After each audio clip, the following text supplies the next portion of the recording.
Gender-responsive budgeting examines how the allocation of public funds benefits women and men. By pointing out imbalances in addressing women's needs and rights, gender-responsive budgeting helps government correct inequalities. In Mysore, local representative Pushpa Vali convinced the municipal authorities to allocate money for a much-needed health centre that treats patients for free. Where the 15,000 residents used to trek 5 miles and wait 2 days to see a doctor, they now receive medical treatment free of charge at the local government health centre in their own town. Before they used to go to that KR hospital, which is a big hospital, medical college hospital, which is very far away, or they used to go to private institutions. Definitely they'll gain, and because it's a free and it's very nearby, especially for immunization, antenatal checkup, definitely they'll benefit.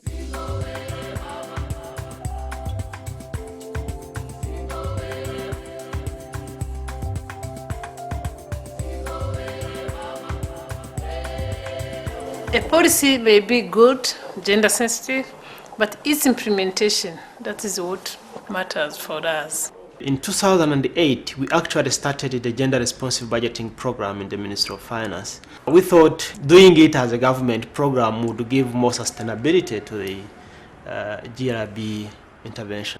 Gender responsive budgeting is different. It moves from the perspective of mindset to actually improving the welfare of the people, because it is about influencing government spending. It's about influencing implementation of government programs in a way that they actually the spending addresses the different needs of men and women. The good thing with gender responsive budgeting is that it requires a lot of analysis, to make an analysis and understand what are the gender issues, what are the issues that create inequalities in terms of benefiting from public services between men and women, boys and girls.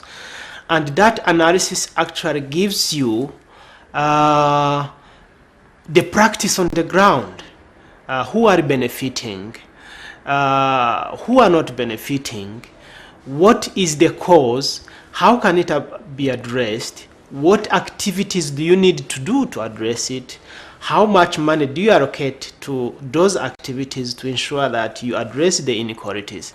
In Rwanda, the Finance Ministry works closely with sectoral ministries to ensure that their plans and budget allocations address gender inequalities. As a result, Ministries of Education, Agriculture, and Infrastructure are implementing innovative programs that improve women and girls' access to resources and services in urban and rural areas.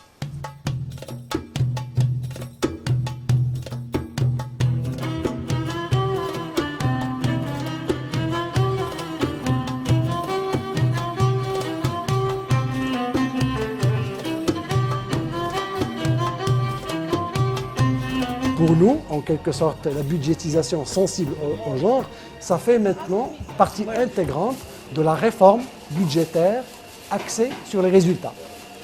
Par le passé, le ministère des Finances donnait des enveloppes, pratiquement, les yeux fermés.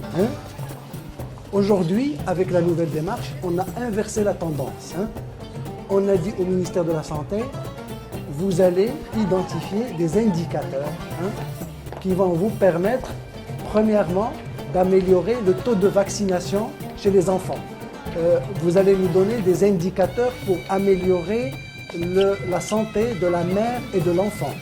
Des indicateurs pour réduire le taux de mortalité infantile.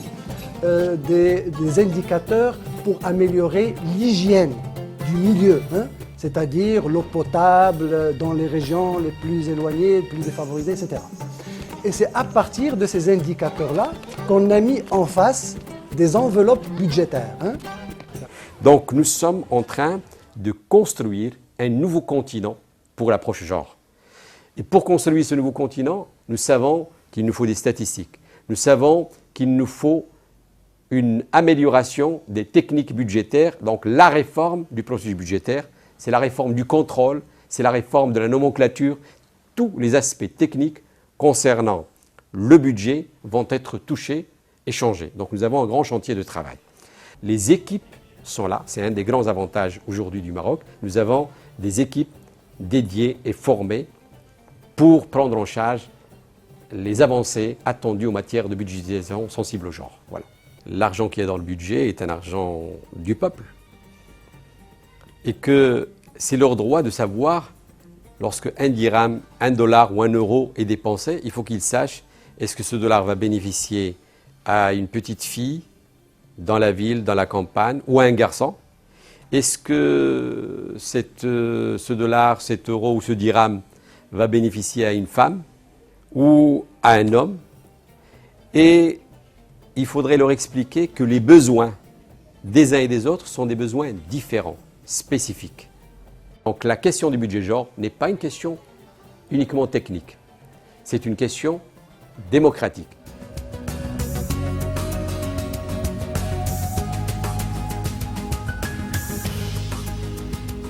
Le ministère de l'Économie et des Finances s'est également engagé dans la promotion du budget sensible au genre. À cet égard, ONU Femmes travaille avec lui en étroite collaboration. Le ministère de l'Économie et des Finances qui initie la lettre circulaire et la lettre de cadrage pour lancer le processus budgétaire, ça c'est au plan stratégique, au plan politique. Donc, prend en compte la dimension genre, l'inscrit dans ces lettres pour dire aux autres ministères essayez de prendre en compte la dimension genre dans les projets de budget que vous allez me retourner pour arbitrage. Et ça, je pense que c'est un signal fort que le ministère de l'Économie et des Finances est en train de faire. Maintenant, pour ce qui concerne le reste, je pense qu'il revient à chaque ministre de chaque secteur donc, de prendre en compte cette dimension d'abord dans sa stratégie sectorielle et donc de le traduire dans ses projets de budget qui soumet au ministère des Finances.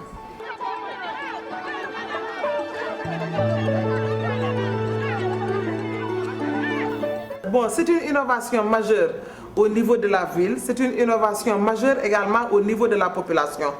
Les budgets classiques ne prenaient pas en compte l'aspect genre dans les préoccupations des populations. C'est-à-dire que d'habitude, c'était des budgets qui étaient élaborés par des planificateurs, qui étaient élaborés par des fonctionnaires et qui ne tenaient pas tellement en considération l'aspect participation de la population à l'élaboration de budgets qui les concernent. Qui sont malades là, ma fi indi ma ngi joggé ba waré tol ci 33 km ñoy jël auto poso bari té dañuy jaar ci village di jël client ba ba muy fess fek fessul du exi té xam nga ko so yoré malade ko wara accoucher soko yoré fi mi jaar fep day bari ba day son ñi ñaan nak di ndimbal rek ci ku ñu dimbalé ci ambulance pour maladie duñu sonn. Souvent on a demandé au ministère en charge de la femme d'élaborer, ou bien même aux collectivités locales, à la commission en charge de cette question, d'élaborer une note pour dire ce que c'est quelles sont les préoccupations des femmes, quels sont leurs besoins, quelles sont leurs priorités. Aujourd'hui, ce vers quoi nous sommes allés, c'est-à-dire un budget participatif qui implique les populations, qui implique les futurs bénéficiaires de ces plans, à la définition même de leurs préoccupations, à la définition de leurs besoins et de comment ces besoins doivent être satisfaits. Je pense que c'est ça qui est le plus important parce que ça fait jouer la démocratie locale, la démocratie participative au niveau de la base. Aujourd'hui, nous descendons à la base, au niveau de la communauté, pour discuter avec la communauté. Et dans cette communauté, il y a les femmes. Les femmes qui jouent un rôle très important dans la vie sociale, dans la vie économique du quartier, mais elles étaient là, elles ne posaient pas de questions, elles ne participaient pas vraiment à la prise de décision. Mais aujourd'hui, ce que nous sommes en train de faire donne de la voix aux femmes, mais ça permet également de montrer que les femmes, elles ont des capacités, elles ont une sensibilité et elles connaissent leurs réels besoins. Personne ne peut parler des questions qui concernent les femmes mieux que la femme elle-même.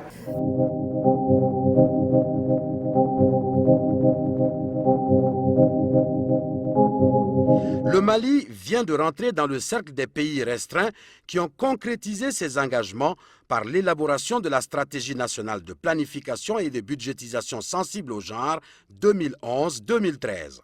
Il s'agit concrètement d'intégrer les orientations stratégiques de la politique nationale genre, les engagements clés du gouvernement pour la réduction des inégalités entre les sexes à travers les programmes et projets de développement sectoriel dans la planification et la budgétisation. En termes d'innovation, c'est la planification et la budgétisation qui est sensible au genre. Donc, il y a quelques mois, précisément au mois de novembre, un document de politique nationale sur le genre a été adopté par le gouvernement. Et fait remarquable, immédiatement après l'adoption de ce document, donc, il a été préparé une stratégie nationale de budgétisation sensible au genre et avec un guide donc, méthodologique. Donc l'innovation est essentielle, donc c'est de voir dans quelle mesure on peut commencer à utiliser donc, ce guide et faire en sorte qu'on puisse assurer beaucoup plus de visibilité donc, dans la mise en œuvre de la politique nationale sur le genre. Ça ne sert à rien de planifier quand même des activités si on n'est pas sûr quelque part que la budgétisation va suivre cette planification-là. Présentement, nous travaillons avec des instruments tels que les cadres de dépenses à moyen terme. Donc il s'agit pour nous de remodeler ces instruments donc, pour pouvoir y intégrer au niveau de tous les départements ministériels sans exception, y intégrer le module concernant le genre. Tous ces mécanismes doivent à terme permettre une fourniture de services plus équitable au niveau sectoriel et local et contribuer à la réalisation des droits des femmes au niveau institutionnel et individuel.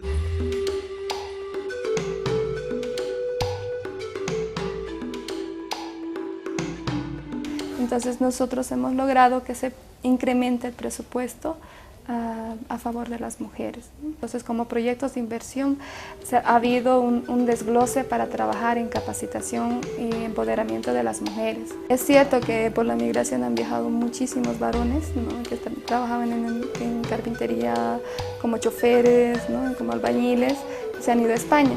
Las mujeres se han quedado solas. Actualmente las mujeres están trabajando como limpiando las calles, ¿no? Tapando algunos huecos, ¿no? Así, y no ganan más que 500 bolivianos.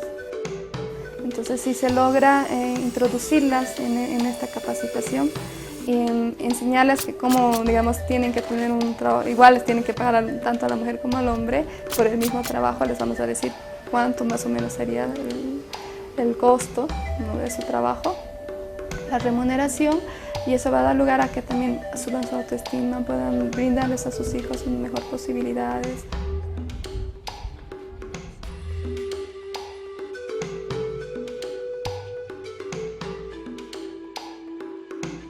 The first strategic plan for UN Women was approved by its executive board, marking an important moment in the history of the UN system.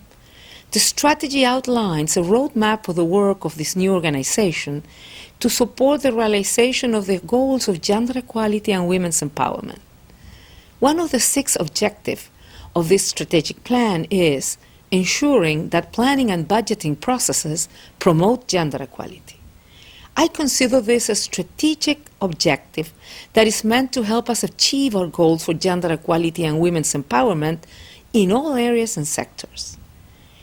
Achieving this objective requires the commitment and leadership at the highest level, especially by ministries of finance.